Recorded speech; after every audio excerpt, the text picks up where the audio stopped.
आज है 19 अक्टूबर 2023 दिन गुरुवार। Welcome back to clean news UP. चलिए देखते हैं उत्तर प्रदेश की 25 फटाफट बड़ी खबरों को। इससे पहले आप न्यूज को कहां से देख रहे हैं हमें कमेंट में बताना बिल्कुल ना भूलें। साथ ही हमारे फेसबुक पेज को भी फॉलो करें। फेसबुक पेज का लिंक डिस्क्रिप्शन में दिया गया है।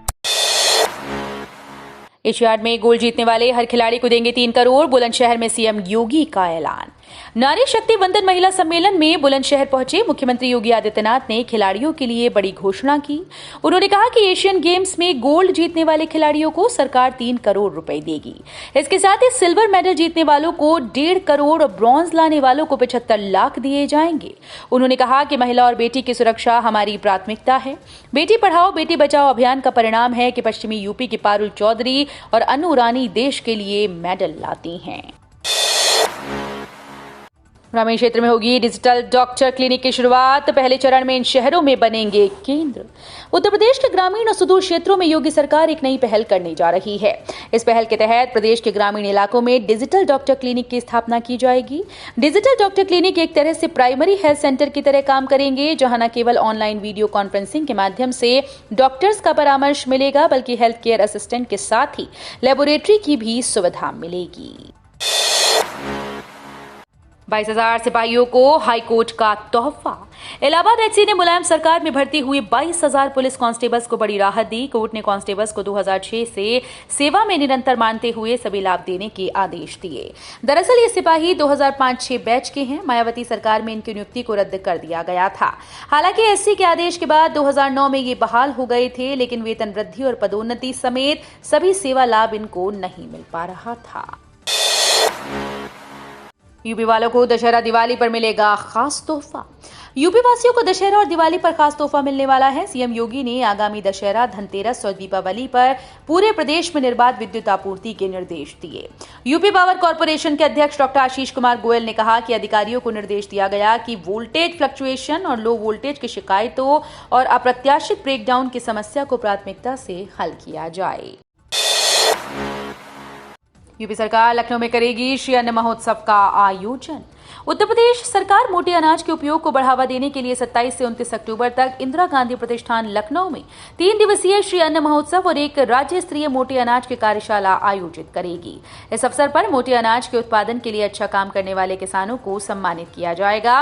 कार्यक्रम का उद्घाटन मुख्यमंत्री योगी आदित्यनाथ करेंगे। पहले दिन 6 मंडलों, दूसरे दिन 5 मंडलों और तीसरे दिन 7 मंडलों के किसान कार्यक्रम में भाग लेंगे।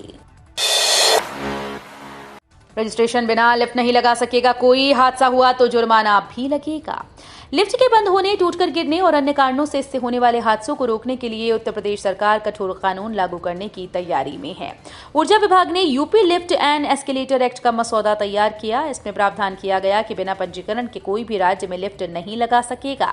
लिफ्ट या एस्केलेटर से हादसे होने पर 1 लाख रुपए जुर्माना और 3 महीने की सजा या दोनों का प्रावधान किया गया है।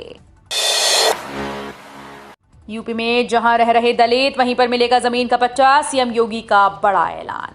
मुख्यमंत्री योगी आदित्यनाथ ने हापुड़ और बुलंदशहर में कई योजनाओं की घोषणा की। सीएम ने हापुड़ में अनुसूचित जाति वर्ग सम्मेलन को संबोधित करते हुए कहा कि प्रदेश में एससी एसटी के आवास छीनने का काम कोई नहीं कर सकता। उन्होंने ऐलान किया कि ऐसे परिवार जिस जमीन पर रह रहे हैं उसी जमीन का उन्हें पट्टा दिया जाएगा।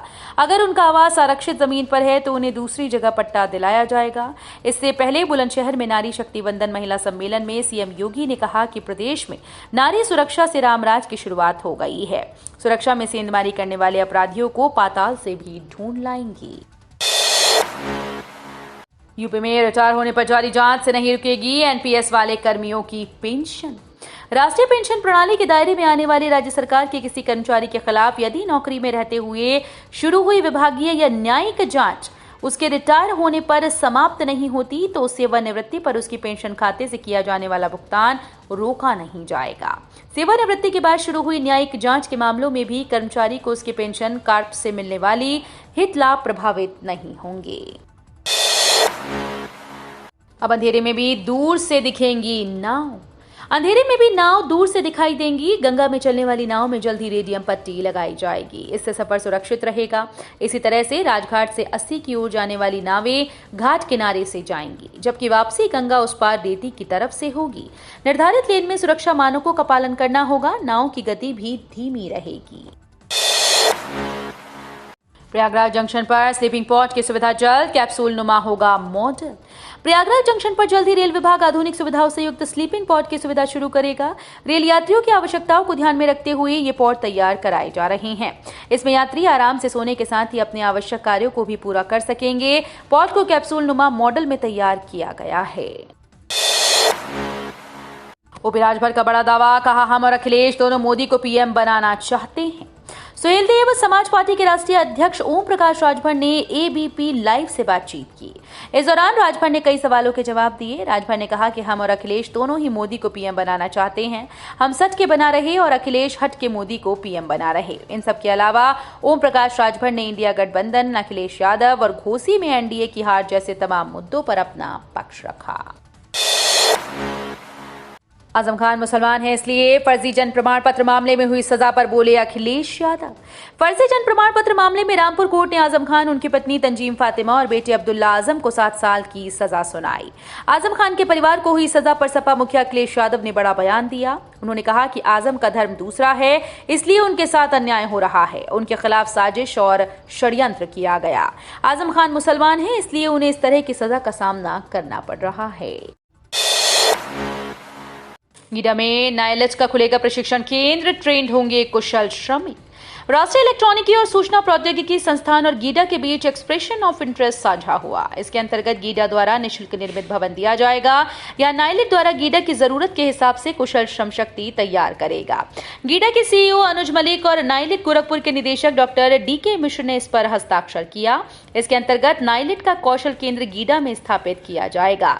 गीडा क्षेत्र में 5 वर्षों के लिए निर्मित स्थान और भूमि निःशुल्क गीडा द्वारा प्रदान की जाएगी। आज हाथरस दौरे पर रहेंगे सीएम योगी। सीएम योगी आज हाथरस के दौरे पर रहेंगे। जिला प्रशासन कार्यक्रम को सफल बनाने की तैयारियों में जुटा हुआ है।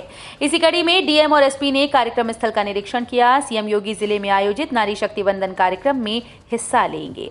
इस कार्यक्रम में हजारों की संख्या में महिलाएं शामिल होंगी। CM PC Bangla degree college में एक विशाल जनसभा को संबोधित भी करेंगे। गोरखपुर को पशु चिकित्सा विज्ञान महाविद्यालय की सौगात, जल्द शुरू होगा निर्माण। मुख्यमंत्री योगी आदित्यनाथ ने जनपद गोरखपुर में प्रस्तावित पशु चिकित्सा विज्ञान महाविद्यालय का निर्माण कार्य शीघ्र प्रारंभ करने के निर्देश दिए।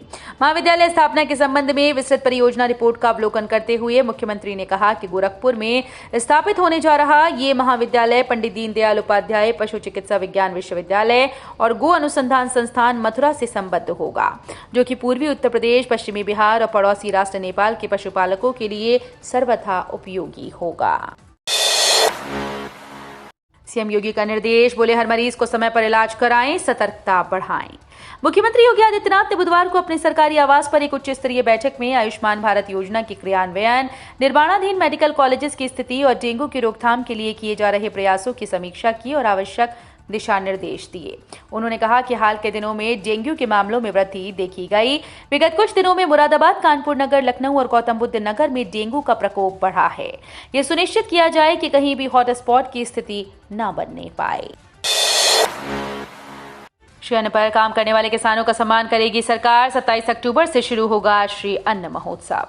उत्तर प्रदेश सरकार श्री अन्न पर काम करने वाले किसानों का सम्मान करेगी। इसके तहत कृषि कुंभ से पहले 27 से 29 अक्टूबर तक इंदिरा गांधी प्रतिष्ठान में 3 दिवसीय अन्न महोत्सव होगा। इस दौरान राज्य स्तरीय मिलेट्स कार्यशाला होगी। इसका शुरुआत मुख्यमंत्री करेंगे। महोत्सव के पहले दिन 6 मंडल, दूसरे दिन 5 मंडल और तीसरे दिन 7 मंडलों के किसान इसमें हिस्सा लेंगे। भारत गौरव ट्रेन के लिए बुकिंग शुरू। 11 दिन के पैकेज में इन मंदिरों के करवाएगी दर्शन। दक्षिण भारत दर्शन के लिए प्रयागराज और आसपास के जिलों के लोगों के लिए प्रयागराज संगम रेलवे स्टेशन से भारत गौरव ट्रेन में सवार होने का मौका है। 10 रात्रि व 11 दिन की यात्रा वाली ये ट्रेन 28 अक्टूबर को प्रयागराज संगम रेलवे स्टेशन से रवाना होगी। IRCTC ने इसकी बुकिंग शुरू कर दी। यात्रा में मल्लिकार्जुन ज्योतिर्लिंग, तिरुपति बालाजी मंदिर, रामनाथ स्वामी मंदिर, मीनाक्षी मंदिर, कन्याकुमारी का दर्शन यात्री कर सकेंगे। 31 अक्टूबर के पहले गड्ढा मुक्त हों यूपी की सड़कें, मुख्य सचिव बोली। मुख्य सचिव दुर्गा शंकर मिश्र ने सड़कों को गड्ढा मुक्त करने के लिए हो रहे कामों की समीक्षा बुधवार को की। उन्होंने 31 अक्टूबर तक हर हाल में सभी सड़कों को गड्ढा मुक्त करने के निर्देश दिए। उन्होंने कहा कि विभागीय अधिकारी मौका मुआयना करने में तेजी लाएं, ड्रोन कैमरे के जरिए फोटो मंगवाएं, जल निकासी की व्यवस्था सुनिश्चित की जाए, समय समय पर सड़कों की गुणवत्ता की जांच भी की जाए।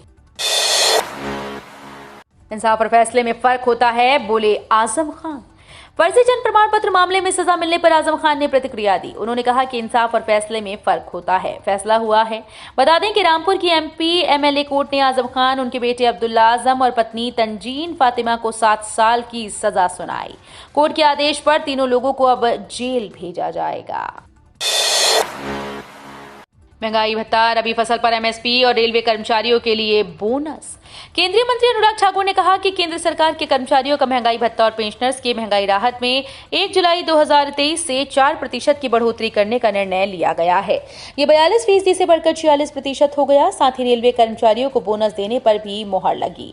केंद्रीय सूचना और प्रसारण मंत्री अनुराग ठाकुर ने कैबिनेट की बैठक के बाद आगे बताया कि रेलवे के नॉन गजेटेड कर्मियों के लिए 78 दिनों की सैलरी के बराबर बोनस दिया जाएगा।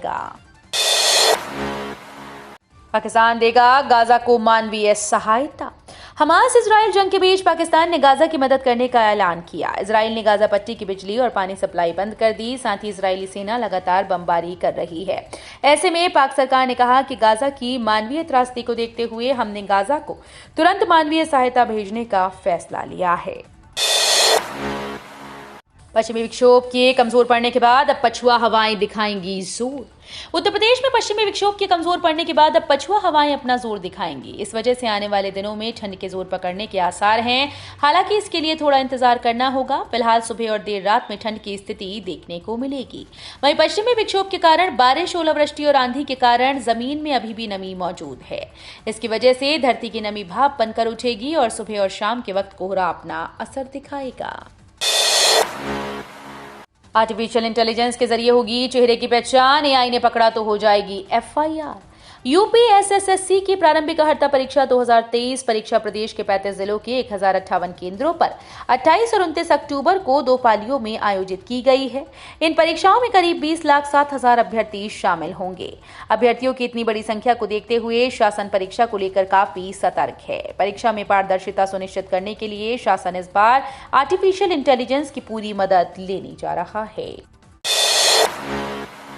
राकेश टिकैत ने दी 23 अक्टूबर से किसान आंदोलन की धमकी। कहा बिजली के मीटर उखाड़ फेंको। यूपी के मुजफ्फरनगर में आयोजित महापंचायत में बिजली विभाग, उसके छापों और गन्ने की समस्या का मुद्दा छाया रहा। इस दौरान भाकियू के राष्ट्रीय अध्यक्ष चौधरी नरेश टिकैत और राष्ट्रीय प्रवक्ता राकेश टिकैत ने सरकार को घेरने की कोशिश की। राकेश टिकैत ने हुंकार भरते हुए लोगों से कहा कि किसान ट्यूबवेल का मीटर उखाड़ फेंके या उसे जमा करके 23 अक्टूबर को होने वाले आंदोलन में शामिल होंगे। तो ये थी आज की 25 फटाफट बड़ी खबरें। अगर आपको न्यूज पसंद आई हो तो वीडियो को लाइक और शेयर जरूर करें। धन्यवाद।